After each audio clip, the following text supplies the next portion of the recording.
All right. Good afternoon, good evening, and good morning to all of you. Thank you very much for joining this Asia Pacific Foundation of Canada's webinar on the impact of the US presidential elections on Asia and Canada-Asia relations. My name is Veena Najibullah. I'm the Vice President of Research and Strategy here at the Foundation, and I am delighted to be joined by three of our distinguished fellows and experts at the Foundation as well, who are joining us actually from Tokyo, Taipei, and Toronto. We didn't intend to have the places start with a T, but so it is. They will offer some views on what have been early reactions in Asia to Donald Trump's re-election, as well as obviously what it means for Canada's relationship with the US, but also Canada's relationship with Asia, our Indo-Pacific strategy. In the last week, we've heard many, many analyses already, lots of predictions. So the focus of this particular webinar will be on the Canada dimension and the Canada lens and what this all means for our foreign policy, as well as our place in the Indo-Pacific and our relationship with the US. So let me just give a word of introduction to our three distinguished speakers. I'm joined by Deanna Horton, who has had multi-decade career in Canada's Foreign Service. She has served as the ambassador of Canada to Vietnam, as well as the deputy head of mission in Japan. She was also the negotiator on the first NAFTA agreement many years ago and has spent 7 years in Washington, so has a really good understanding of how the US operates, particularly when it comes to trade and economic policies, but also more generally foreign policy issues. She's now a senior fellow at the Munk School as well in Toronto, and of course, a distinguished fellow with us here at the Foundation. I'm also joined by Dr. Eve Tiberghien, who's coming in from Taipei. Eve is a professor of political science at the University of British Columbia here in Vancouver, and his research focuses on comparative political economy as well as global economic and environmental governance. He's an expert on Japan in particular, China, Korea, and of course, in the last few years has spent a lot of time in Taiwan and is here there right now. Finally, we have Dr. Stephen Nagy, who's a professor at the International Christian University in Tokyo and an Asia Pacific Foundation Senior Fellow. He's currently working on middle power approaches to great power competition in the Indo-Pacific, Canadian foreign policy, as well as the Sino-Japanese relationship. Stephen is also a frequent media commentator and has already spoken quite a bit about the impact, but we're looking forward to hearing his perspective on the Canada dimension in particular. We will organize this very much as a conversation, so hoping to have our experts react to each other's views as well. We don't have to have agreement. In fact, it's good to have potentially some areas of disagreement in areas where maybe somebody's more hopeful than the other. A lot of these webinars that I have been tuning into has been very much fairly doom and gloom. So maybe if we can find some silver linings and opportunities within all of this, that would be great as well. And maybe as a way to begin the conversation, I can turn to Steve and Eve first to give some early reactions from how people in Asia are responding and what has been kind of the general mood and feeling. Stephen, let's start with you in Tokyo. How has the news been received in Tokyo? Well, I think like many countries around the world, they were concerned about some of the rhetoric that the incoming Trump administration was putting on the table. But at the same time, they looked at their past experience with the Trump administration under the Abe government and looked at how it was a relatively constructive and productive relationship. And they engaged with the Trump administration at the leadership level, and they insulated the relationship at the alliance level and other levels by trying to work between and within the existing institutions. The Japanese invested heavily in a lot of people-to-people relations, business visits, self-defense force visits, think tank visits. And I think that they generally did quite well under the first administration. As they were preparing for a second Trump administration, they've invested heavily in telling a Japanese story that is very much weaved into the MAGA story. And as a result, there's a lot of shared interests. So in a sense, there's a strong view that the incoming Trump administration will be aligned with Japan on many issues. The biggest concern is probably tariffs and how aggressive the Trump administration is going to pursue and try to weaken the Chinese economy, and what will be the repercussions for Japan and the regional economies. For Japan and all the economies surrounding China, their biggest trading partner is China, and they cannot separate this relationship. They cannot have a zero-sum relationship. And as a result, as Tokyo views this incoming Trump administration, they're looking at it through the lens of how can they influence the Trump administration in a way that allows them to continue to have positive relations with China, but at the same time deal with their serious security challenges. Just to pivot to South Korea, South Korea has probably a lot to lose. Their relationship with the first Trump administration was not positive. And there's strong expectations within, I think, Seoul that the Trump administration is going to pursue a more aggressive trade policy and likely demand much more of the South Korean government in terms of security policy. And there's strong concerns that the ironclad security agreement and commitments of the United States is not so ironclad under the Trump administration. And as a result, we're seeing serious discussions in Seoul about the acquisition of a nuclear deterrent to not only protect themselves against North Korea, but to deal with the increasing reality that the United States may not be the partner that provides that ironclad security agreement that the South Koreans have enjoyed for the past 70 years. That's great. Thank you so much, Stephen. And thank you for bringing that different perspective from South Korea, because often we see Japan and South Korea very much similar advanced economies, democracies in Asia, but that there is a different level of nervousness and preparedness potentially and different issues at stake. And I definitely want to come back to the issues that South Korea is particularly facing with North Korea, as well as the changing dynamics on the peninsula. And this question of the nuclear is definitely something I'd like to get back to. But before then, Eve, maybe if I turn to you, and how are things looking in Taiwan? Similar to Japan, I think many folks there felt that maybe Trump first administration wasn't so bad necessarily, and that they had found a way to manage that relationship. Is that still the mood? Yeah, so the echo is quite similar. In the first, of course, the first reaction is concern about particularly what was said about TSMC. When incoming President Trump is saying, TSMC stole our chip business and we're going to have to make them pay for this. So there's concern. And TSMC being the Taiwan Semiconductor Manufacturing, just in case. I know most of our viewers know about it. Yeah. Yeah, I'm just a kilometer from the mega factory here near the hub in Hsinchu. Wow. And so, the stock went down rapidly initially, but later bounced back actually. And so similarly worry about trade. But as the story that Stephen depicted for Japan is, Taiwan also thinks they're quite well embedded with conservative, think tanks and the incoming top leaders, Secretary of State, Rubio, and so on. And also quite, there's the sheer geopolitical situation, just like Japan is indispensable for any U.S. strategy in Asia. Taiwan's location is crucial in the middle of the first island chain and is a critical piece of the defense of Japan. So those realities are also there. And so the government is actually telling a relatively confident story so far to the public. So it's a mixture of concern and confidence. They have also, they're in a very different situation from last time around. They were pushed by the US to up their budget, their defense budget to above 2%. Now they're 2.4%, and they have committed to go to 3%.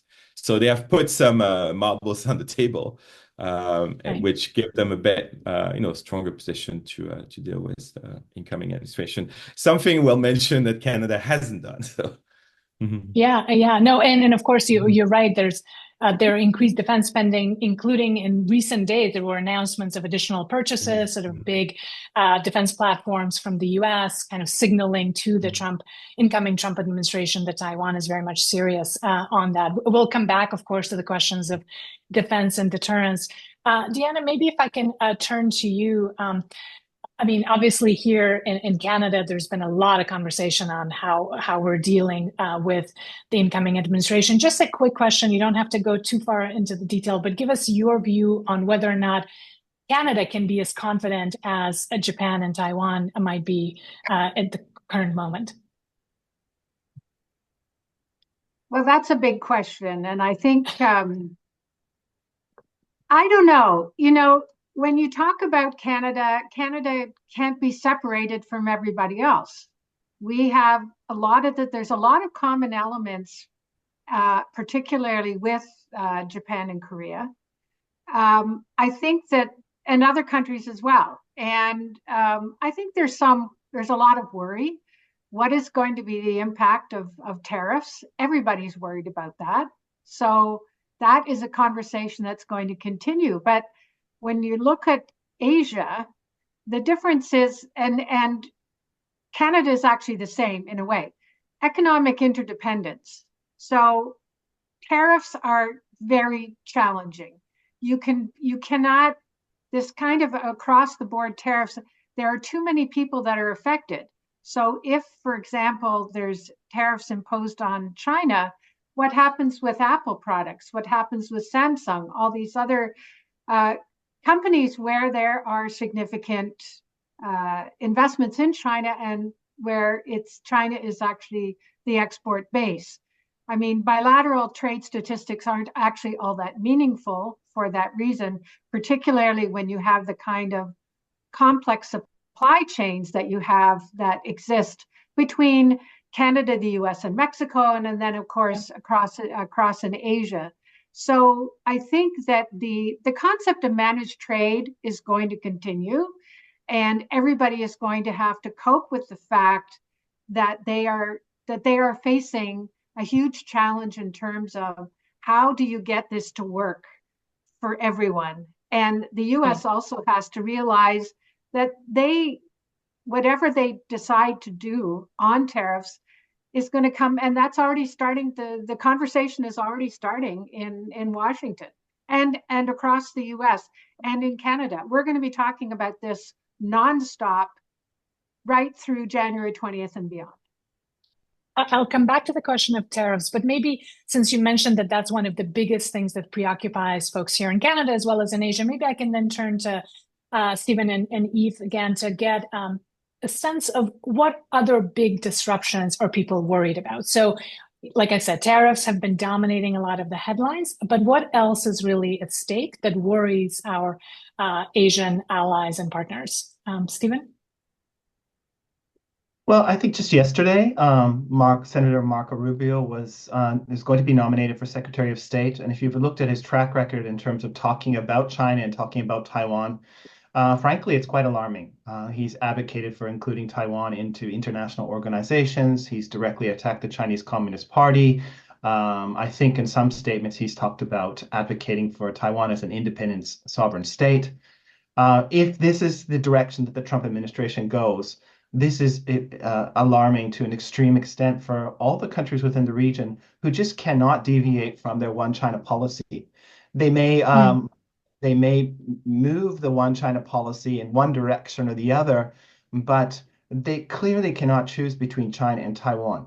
And this is something that I think many states within the region have strong, I guess, concerns. And this would be a shock to the system because for them, it's really not feasible to take these positions because of how close their economic relations are with China, how the supply chains are very integrated within the region. And even though you may want to run away from China and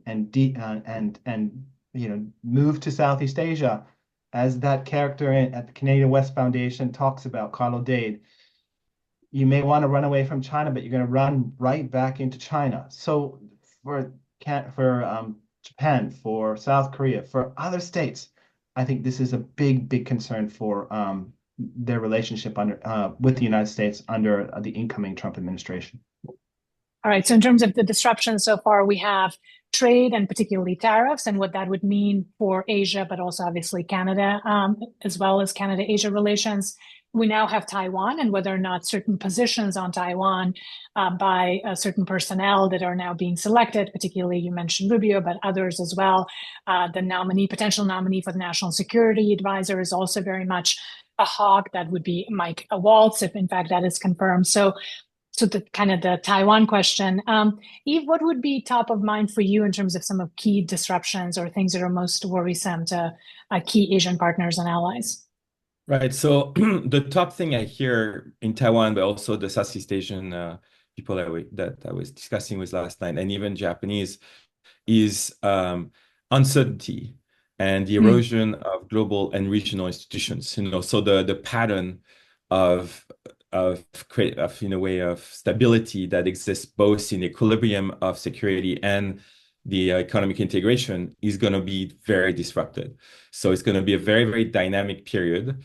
And what we see the Trump administration doing so far, we just see a little bit, but he's going to have a very hawkish front bench, as we see already with the two names mentioned. And then behind that, there is Trump and Elon Musk, who want to make deals. So pretty much he's going to let people say very, challenging things, so things that challenge the status quo, and then try to come from behind and make a deal. And Elon Musk is deeply invested in China with his Tesla factory and so on. And it has huge influence over Trump. So it's very, very hard to map out the sequence of events. And that creates this great sense of uncertainty. And if you're in Japan or Taiwan or even South Asia, it's scary, right? The level of uncertainty. And so the first field for that is trade and economics, the impact of those tariffs, the risk for TSMC, which is the heart of the Taiwanese economy, green tech for those who have invested, and then the risk for institutions like WTO, APEC, G20, etc. And then for China itself, it's even more existential because the tariffs will be much higher, at least 60%. And some of the more hawkish people that are going to probably will have roles in the administration want to go as far as, some have written about regime change or really breaking the Chinese economy. So for China, it's quite existential. There's a secondary risk on alliances and security commitments. And for Southeast Asia, the risk of being forced to choose between economic partner and security provider. So it's the risk of entrapment into unwanted, security confrontations, but also the risk of being abandoned otherwise, because they want neither. They want to be in between. Right. And then the final disruption that comes from that, the consequence of that is the Chinese response to all this. Because on Taiwan, what scares most countries is not so much the action itself of saying something about Taiwan, is how far then China would take it, and whether the whole deterrence equilibrium would collapse, right? Or would a crisis be provoked? Absolutely. Can I just jump in on that? Please. Eve, we have been talking about this question of having to choose between the US and China for some time. That is not new. I think, just to underscore what Eve has just said, it's the erratic nature. It's not being able to predict how things are going to go. The trend of a US leadership vacuum in Asia has been going on for some time. The US has abandoned leadership on a lot of the issues that they were once basically the leader for years, since the end of World War II. So that has been happening for some time, at least since 2017, let's say. So the question then is, well, then who steps in? And I don't know, Stephen, what you think, but Japan, when CPTPP happened, that was Japanese leadership.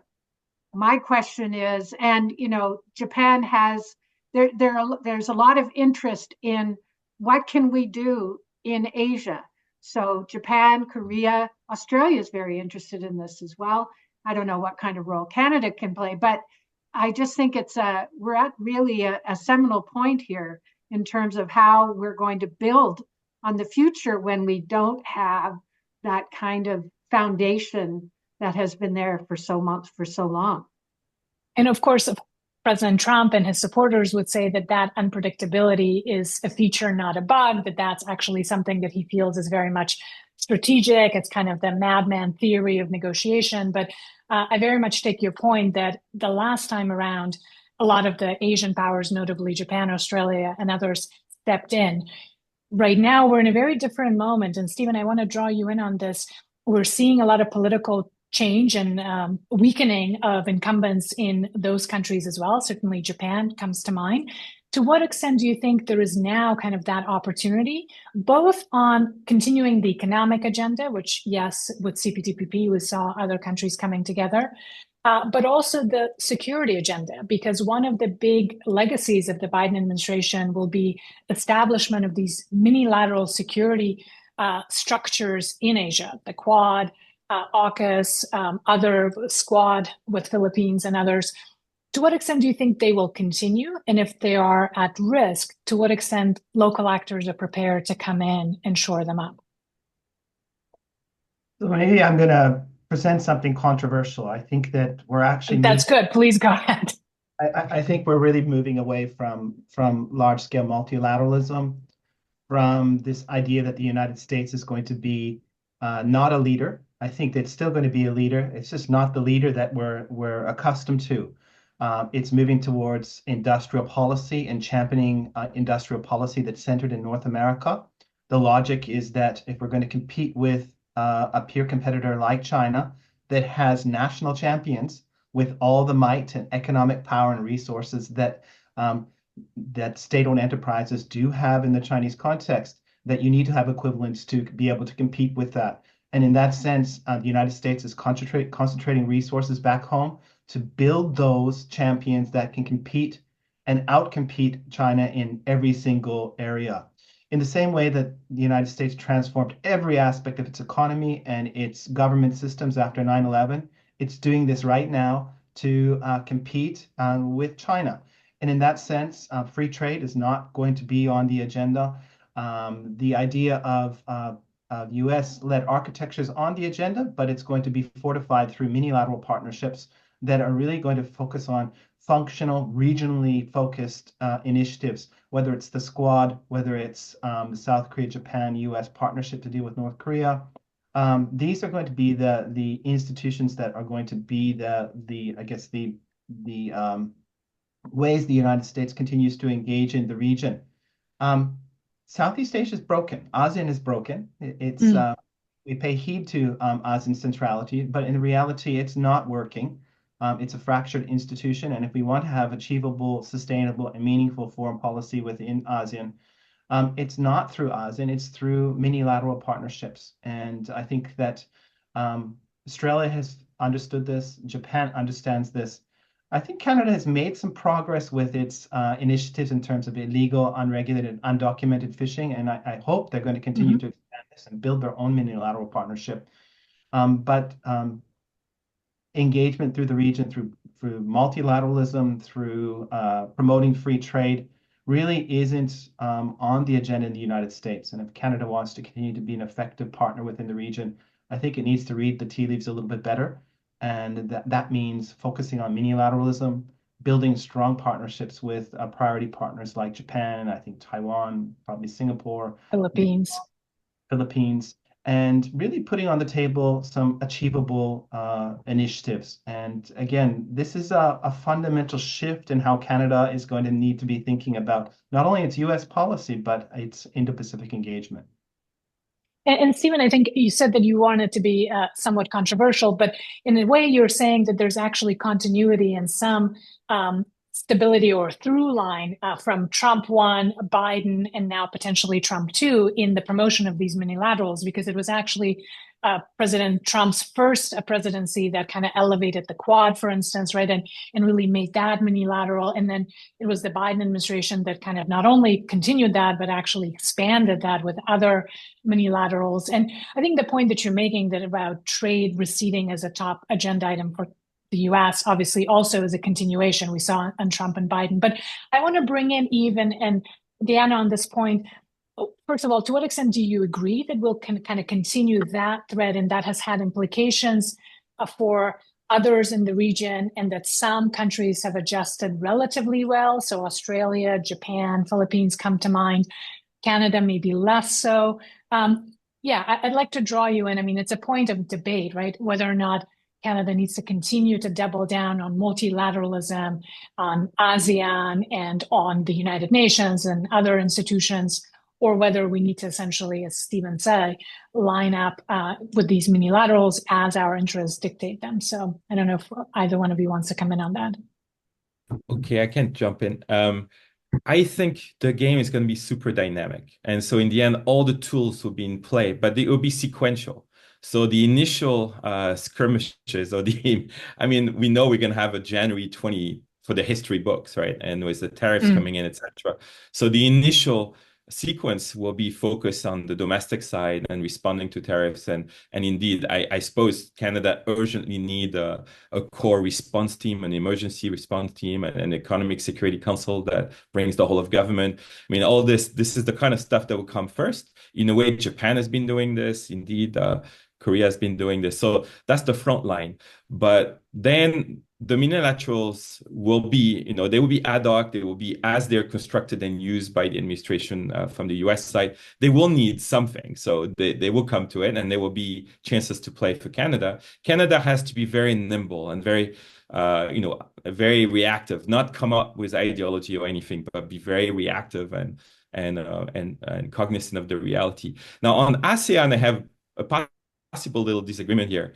Of course, I just met ASEAN people last night, so I may have bias, but I think it's easy to underestimate how much ASEAN, internally for ASEAN, is existential.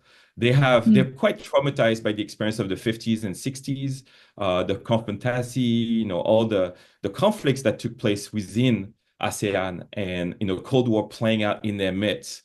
So they know that sticking together in ASEAN is the way to maintain peace, right?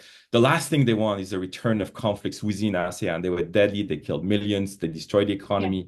Yeah. So they want to stick together to quite a large extent. Now, they don't have a decentrality in Indo-Pacific strategies. That's right, or in the Cold War.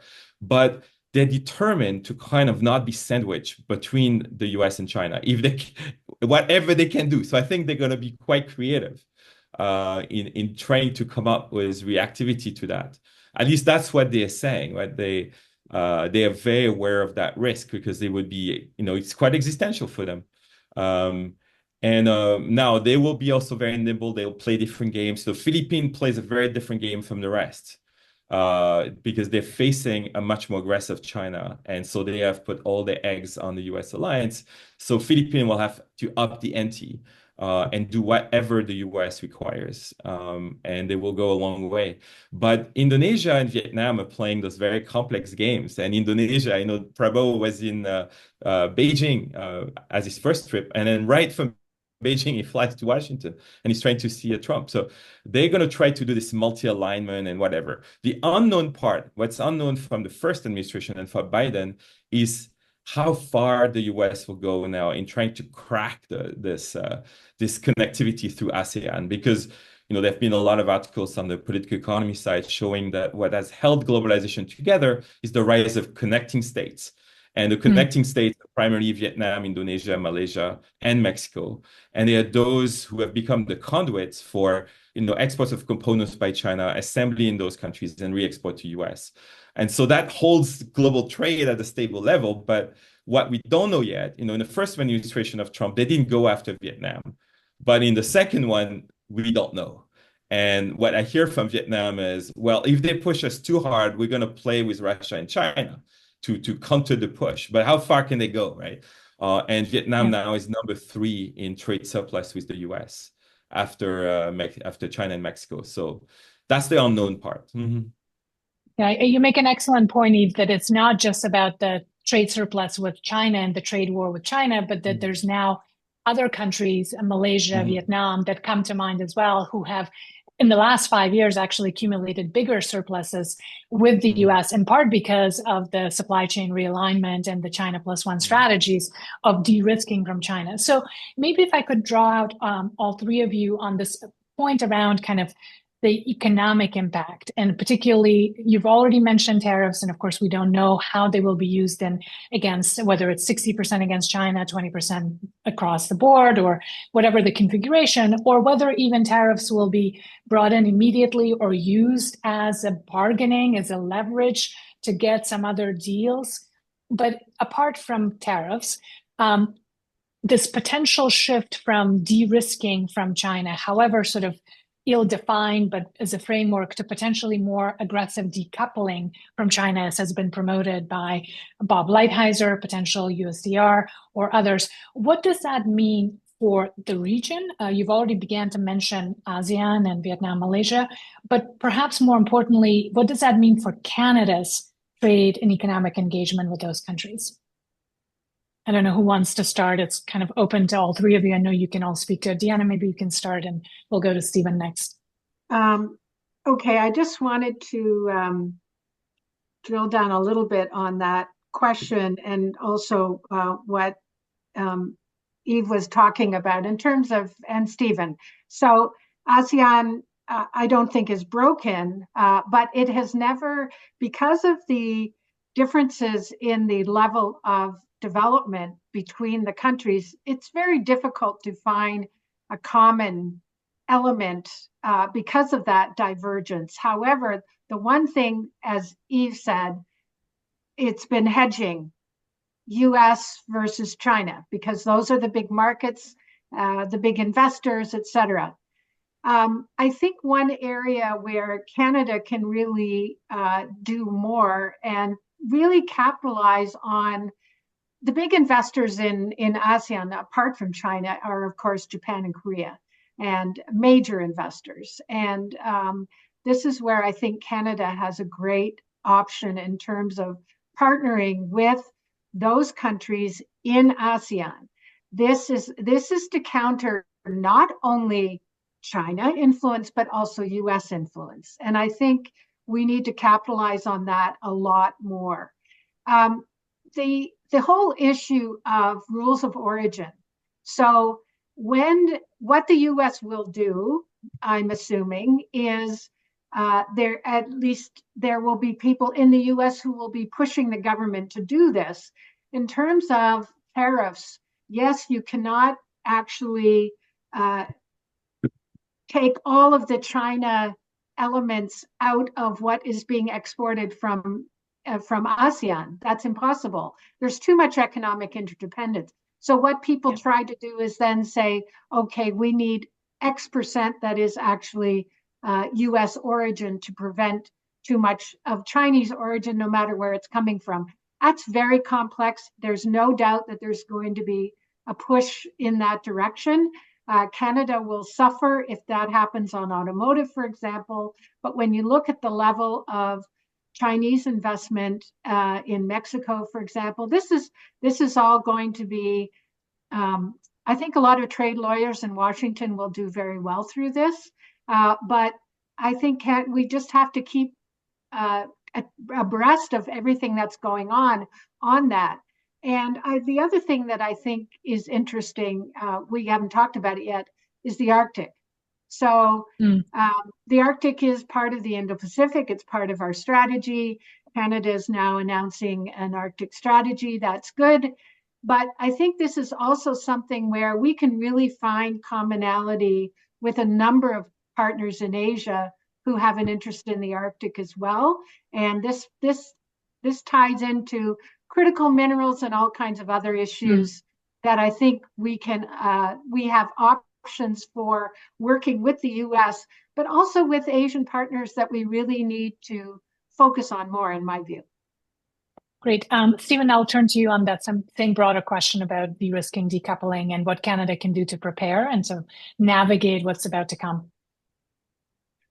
So I think it's important for us to look at the long-term trends.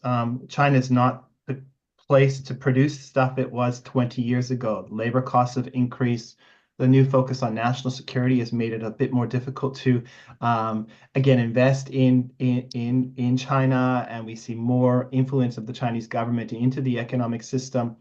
The geopolitics are making it much more difficult to make things in China in a way that is inexpensive and profitable.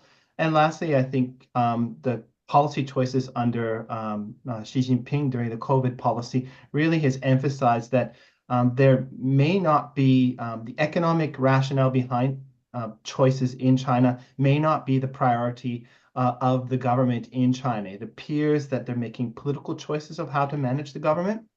So in the big picture, the Chinese market as a place to do business and to make things is becoming less and less attractive. The question is if the tariffs that the Trump administration, incoming Trump administration, if they're going to be applied, will this put more downward pressure on the Chinese economy? Yes.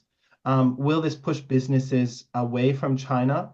Likely. And I think when we look at a country like Japan, I think it has 20,000 small and medium-sized enterprises in China, which mean the products that they're producing in China would be also subject to those tariffs. They're likely to make a choice about relocating some of those businesses to Southeast Asia. But I think we need to be realistic.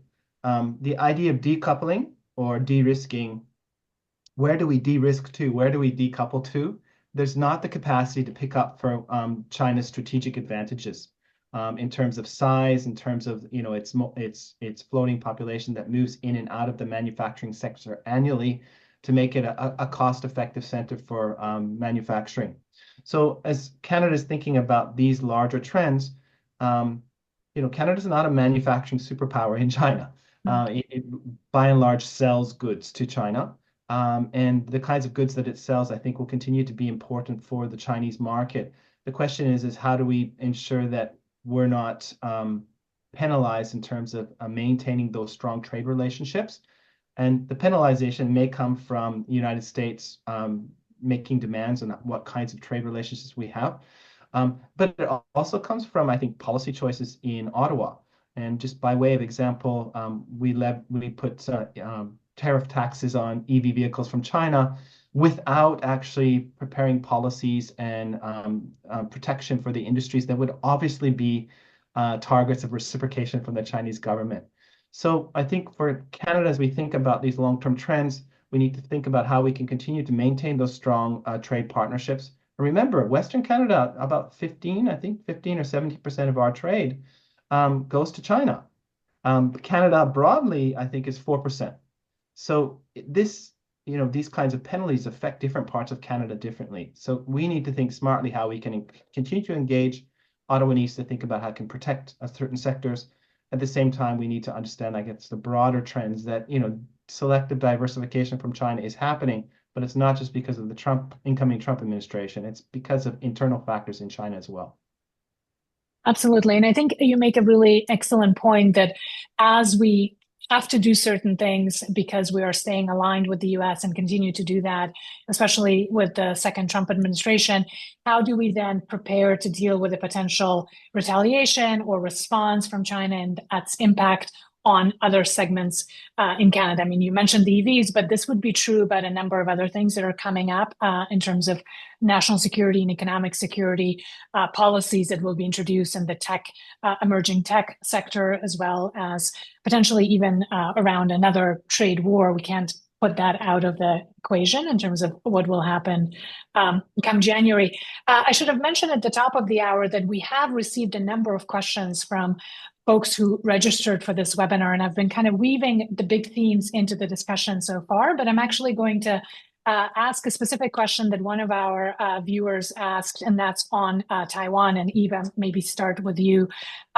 This particular listener was worried that maybe a Trump administration would not be as open and or committed to defending Taiwan in a case of a contingency. I know in the top of the hour, we kind of mentioned some of the worries that we have for what might happen across the Taiwan Strait, but what would be your sort of predictions or analysis of Trump 2.0 vis-a-vis Taiwan defense and deterrence and actually making sure that Taiwan is not abandoned in the case of, again, a threat from China?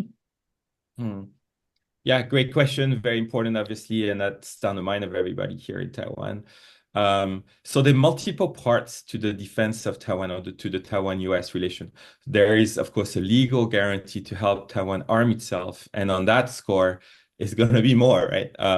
During the first Trump administration, there was $22 billion of arms sales, not all of which, by the way, happened during the Trump administration. Some haven't arrived yet. I'm hearing complaints from Taiwan about things like Patriot missiles and so on that have been diverted to Ukraine. But that was the big amount. Under Biden, 15 billion. So, and if anything, it's going to continue and grow, right? And in fact, Taiwan is preparing a big purchase package of up to 15 billion right now. So that's the first pillar. The second pillar is maintaining the network of bases and alliances around Taiwan to be ready for contingency. That starts with Japan, but now there's a bunch of new bases in the Philippines. On all that score, I expect it's going to continue. Even if the Trump administration will ask Japan to pay more and so on, but ultimately Japan will pay more. And then the third piece is the ultimate security guarantee. And that's where people are asking Biden, because that is not in a treaty, right? There's no treaty guarantee there. And we're talking about the Taiwan Relations Act, right? You're referencing the Taiwan Relations Act, which U.S. has, but Canada does not. Yeah. Right. But the Taiwan Act did not include a mutual security guarantee the same way there is with Japan or Korea. That's right. Or Philippines. Philippines has that. And Defense instead, treaty, it's a soft, this constructive ambiguity or strategic ambiguity that has been the strategy. But under Biden, it became very clear. 4 times when he was asked, he said, I would intervene, I would defend Taiwan. And so that's the part that's unknown. And Trump was pushed to answer that question during the campaign, and he would not answer it because he wanted to bargain about it. He wants a better price for it. But ultimately, with the current administration and Congress he has, it's very hard to imagine that the U.S. would let go Taiwan. Now, the last thing to say about deterrence, and if we go back to the theory of deterrence under Thomas Schelling, there's essentially 3 components. It's capabilities, willingness, and then diplomatic engagement or communication. And Schelling used to say, it's not enough to say, I will look at all the big things I have and I will hammer you whatever you do. So that's not deterrence, he said. The deterrence is to say, I have all those capabilities. I will use them if you do this. Now, if you don't do that, instead you do this, then I'll do something slightly different to entice the right behavior, which requires communication and strategic dialogue at least. And so that's the piece that's a little more fragile. And so there's a worry of unintended crisis. Or if there were, actions that cross the sort of equilibrium, and that where then China could take the plunge and do something very risky for psychological reasons, for emotional reasons, or whatnot. So we also need to worry about that, preventing that kind of stuff. Absolutely. Yeah, no, you're absolutely right that we often forget about the reassurance as part of deterrence, and not just the credible threats, but also the assurances, which is where the dialogue and diplomacy comes in. Stephen or Diana, anything to add on the kind of the Taiwan piece and what the future might hold in that relationship? Both, and also, I guess, the Canadian element. In 2023, we really deepened engagement with Taiwan through a number of arrangements and agreements, from tech and sciences to investment. Anything here to say about what this offers, both as an opportunity, but also maybe some challenges in navigating Canada-Taiwan relations, as we're also obviously dealing with the kind of the China question writ large? I just don't think there's a Taiwan contingency. I think if there is a forced reunification with Taiwan, it is a regional conflict. And it will include the South China Sea. It will probably include Okinawa. And as a result, this is a regional war that has global implications. I think by some estimates, about $7.7 trillion of global GDP would be impacted by a Taiwan crisis. 5.5 trillion US dollars of trade that goes through the South China Sea would be impacted. The energy resources that go throughout the region would be impacted. This would be a global crisis. And as a result, and this goes to your question, and I completely agree with Yves and what he was talking about, is that as Canada's engaging with the Taiwan question, I think the upcoming role as the chair of the TPP, but also the G7, is a great opportunity to further inculcate Taiwan as a global public good. We don't need to change our one China stance. But to continue to communicate through diplomatic circles that what happens to Taiwan is not just a China-Taiwan issue. It will have global repercussions. And as a result, we need global diplomatic coordination amongst our G7 members and the additional members to ensure that we're communicating to both Taiwan and China that unilateral independence or a forced reunification has diplomatic consequences on every single country on the planet.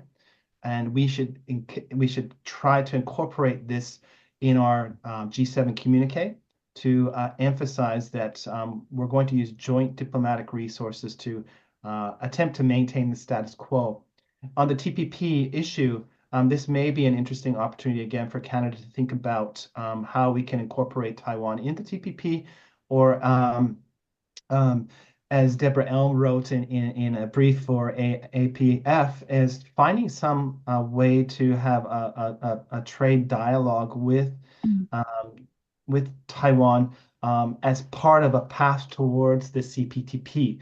And I think these are important ways to, again, to use our diplomatic capabilities to build a deterrence from an economic security lens into that relationship. No, that's great. I'm conscious of time. Sorry, Deanna, I know you want to come in, but maybe briefly, and then I'll move to the next couple of questions. Yeah, go ahead. Okay, I just wanted to talk about economic coercion, because I think the Japanese did a lot of work on that as G7 chair. And I think this would be one way for Canada to continue that, because that would address at least some of the issues that both Stephen and Eve were talking about. No, that's fantastic. And I think that's very much something that the G7 presidency could consider as an agenda item. You're absolutely right. Economic coercion writ large. A set of questions that have come in have to do with India. And I know we haven't yet spoken on India, but a number of our listeners were asking, what does a second Trump administration mean for Canada's relationship with India, notably on the issue of transnational repression? As everybody is probably aware, we have a diplomatic dispute with India, and the Biden administration, at least privately, has also been worried about this issue and working with India on this. What is your sense about what a Trump administration might do on that subject, or more generally, what does this mean for Canada's relationship with India as part of our Indo-Pacific strategy? I don't know if any of you want to come in, and I'm also happy to add on that point if need be. Well, the first Trump administration really strengthened its relationship with India. We did see Mr. Trump visit India, and Mr. Modi visits the United States, I believe, twice under the Trump administration, maybe more. A lot of continuity. There's a strong view that India is an essential partner for balancing China. That doesn't mean containing China, and that's a very, I'd like to make that a strong distinguishing feature. And the Trump administration didn't really pay much attention to the increasingly a fragile democracy in the Indian context. And it also didn't really pay attention to Canadian interests on the India file or the China file, as many of us know. So I expect continuity in that. The Trump administration doesn't really care if you're a black cat or a white cat, or a Democratic state or a non-democratic state. It's if you're going to be useful for the Trump administration's foreign policy. And in that sense, India is going to be a critical partner. And that is going to be difficult for the Canadian situation. On the bright note, or the bright side, I do think that what I hear from my Indian counterparts, that if there is a change in government in Canada, that we may see different dynamics in that bilateral relationship. For whatever reason, I think there has been a highly personalized approach to the criticism of Canada and their approach to the India-Canada relations, and we may see internal changes within the Canadian context create better conditions for improving bilateral relations with India and Canada. Great. Eve, did you want to come in on that as well? Yeah. So I agree with many things Stephen said. The first thing to say is the world, the environment that we're going to face, in Canada and in general, is based on three pillars. The first one, of course, is the US being the hegemon, and so whatever they do. But it's only one of three parts. The second part is how China will respond. In the first Trump administration, for 2 years, they didn't take it seriously and they kept to do things as usual. Then they got hammered. Initially, they tried to engage the Trump administration. They thought they could do a deal, whatever. Then they got really hammered. And at that point, the reaction was not smart, was, wolf warrior and very aggressive posture in the region and so on. Now, we don't know this time around what China will do, but it will have a big impact on the region. The first thing they did do, and it's related to India, and it's pretty fascinating, is the border deal. And that's a huge geopolitical deal. It's changing the whole dynamic because not only they made a deal on the critical pieces, the 3 spots where the 2020 conflict took place, but they actually implemented within a week. And satellite pictures showed that both sides actually pulled out their barracks and their troops, etc. So you could see that there is a bit of a strategic response here from China and India to clear the deck of a useless dispute that they both had. And then the third part of the response will be what India and some key global South powers do. So all 3 parts will define the world as we do it. And so I say all this to note how important India is. India is really a critical player in this dynamic world today. And so having this dispute, it's hard to understate how bad it is for Canada to have this dispute with such a critical player at this moment. It's a dispute routine in domestic politics. I think the trajectory could have been managed better. And like Stephen, I would say that it appears that a change of government would make a huge difference on the Canadian side more than the US side.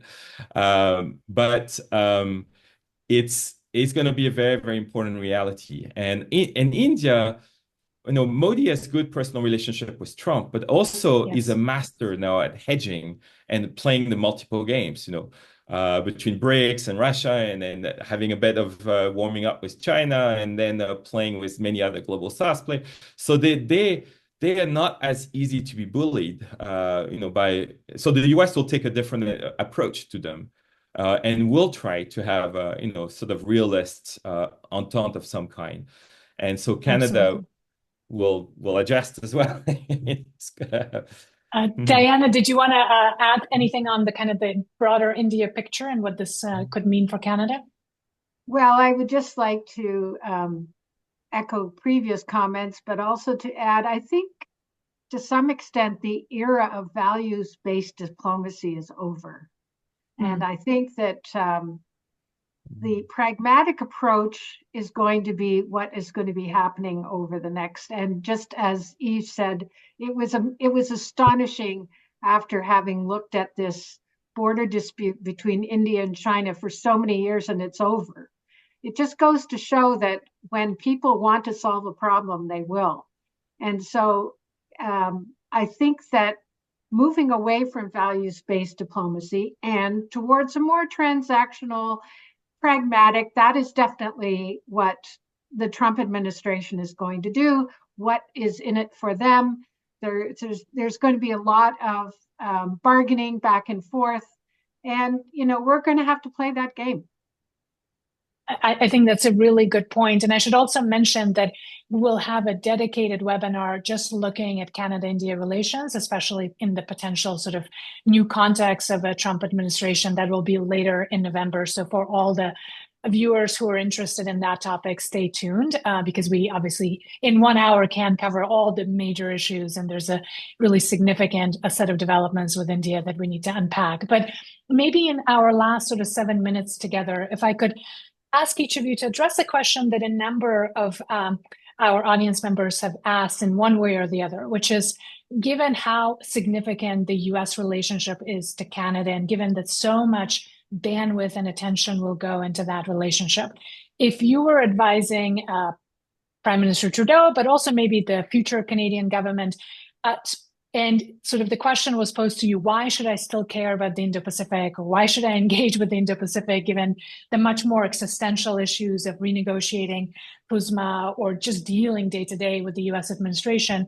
What would you offer as advice? And then what would be kind of 2 or 3 things that you would say are absolutely critical that we continue to do with respect to our relations in Asia? Stephen, do you want to go first? And then I'll bring in Diana and Yves. I think it's pretty clear that the Indo-Pacific region has the growing middle-class markets. It's home to many trade agreements. It's home to many traditional security issues and non-traditional security issues. Canada wants to be at the table, not on the menu in terms of building and being part of the rulemaking process of this region to stabilize the region, to hopefully prevent non-traditional or traditional security conflicts from emerging that's going to have dramatic spillover effects, whether it's a Taiwan Strait crisis, a South China Sea crisis, nuclear crisis on the Korean Peninsula. We want to prevent that because this will have spillover effects on the Canadian economy and Canadian prosperity. The same with non-traditional security issues. We want to be part of the solution, whether it's illegal, unregulated, undocumented fishing, dealing with the next pandemic, dealing with climate change. We want to be at the table, not on the menu, in terms of ensuring that what happens in the region benefits Canadians, we're not locked out of the region, and that we can be part of stabilizing the region so that Canadians can access the region, we can prosper, and we can start to create more stability within the region. That's great. Thanks so much, Stephen. And that's very succinct, which is exactly how you'd want to speak with a leader. Eve, over to you. Why should we still care about Indo-Pacific and what are key issues? Yeah, so well, of course, the front line for Canada will be saving CUSMA and dealing with the enormous pressure from tariffs and defense with the US. The Indo-Pacific, I fully agree with Stephen. It's 60% basically of world economy, of world science and technology and emission, CO2 emission, you name it, right? So it's like it's the geoeconomic center of the world and geopolitical center of the world to a large extent. And so for things that will be immensely important for Canada, number one, Canada will need to raise its defense spending very quickly. There'll be no choice with Trump. We have far from 2%. It's not going to be 2033. It's going to be like super fast. And a good way to do this will be, to work with allies and to be part of the active games.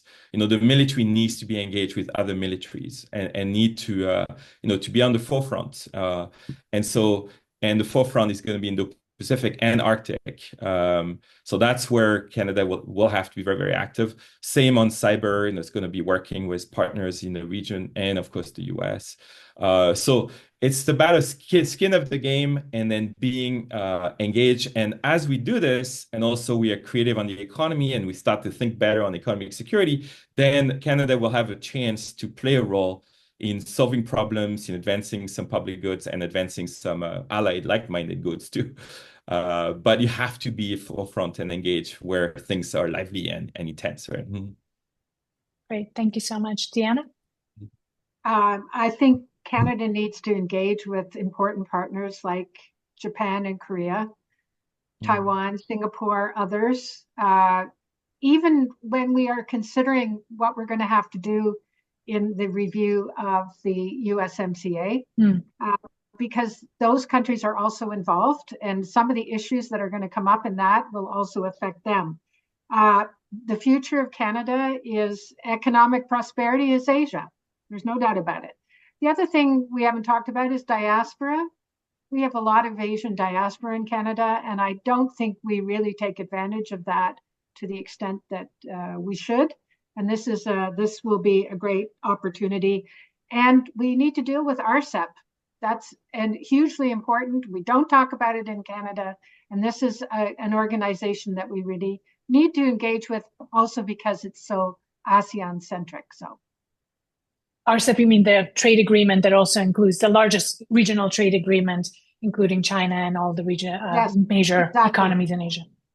Absolutely. No, there are many issues. I mean, I know 1 hour is not enough to try to unpack everything, but what I'm hearing from all of you, and also obviously what has been part of the writing and research that our foundation has also been doing, is that without a doubt, we are in a new era and there will be many challenges to the world economic order, as well as obviously rules-based trade, as well as US alliances and security guarantees. And Canada will have much to manage. But one thing that we can all take heart in is the lessons that we've learned from dealing with first Trump administration, dealing with COVID, which is investing in your own strength. I've heard a number of you mention that Canada has potentially a lot to offer. We are an energy superpower, a food superpower.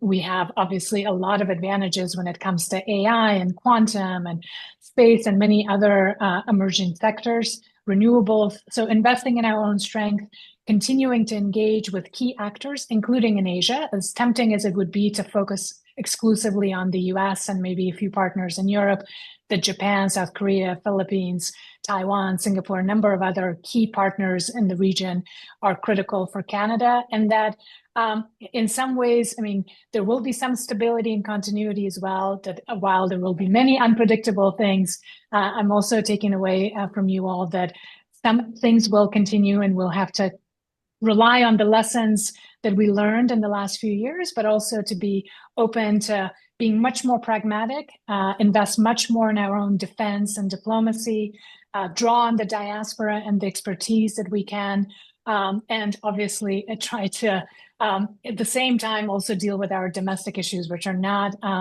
insignificant in the current context. One issue that we didn't speak about, which a number of our viewers asked about, is climate change. But I want to note that given that COP29 is happening in Azerbaijan this week, it just started on Monday, the Asia Pacific Foundation, we will be doing some specific dedicated coverage of COP and what it means for Asia and for Canada. So for those who are interested in that, please tune in. And like I said, we'll also do a specific event on India as well to further unpack this. But for now, I want to thank our three experts for giving us your hour, for answering all the questions, for really the candid exchange, and for joining us from Tokyo, Taipei, and Toronto. Thank you so much, Deanna, Stephen, and Eve. And thank you so much to all of you who've tuned in.